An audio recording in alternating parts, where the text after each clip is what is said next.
উদ্বোধনের প্রায় ৭ মাস পর বেনাপোল খুলনা ও মোংলা রুটে ট্রেন চলাচল শুরু আজ। ভোর ৬টা খুলনা থেকে ছেড়ে আসা ট্রেনটি বেনাপোলে পৌঁছায় সকাল ৮টায়। আবার সকাল ৯টায় বেনাপোল থেকে ছেড়ে মোংলা পৌঁছাবে দুপুর ১২টা ৩৫ মিনিটে।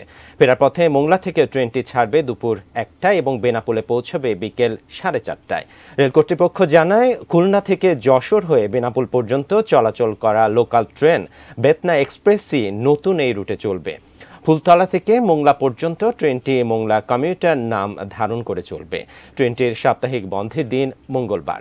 গত বছরের ১ নভেম্বর খুলনা থেকে মোংলা পর্যন্ত নতুন রেল লাইনটির উদ্বোধন করা হয়েছিল। ব্যয় হয়েছিল ৪,০০০ কোটি টাকার বেশি।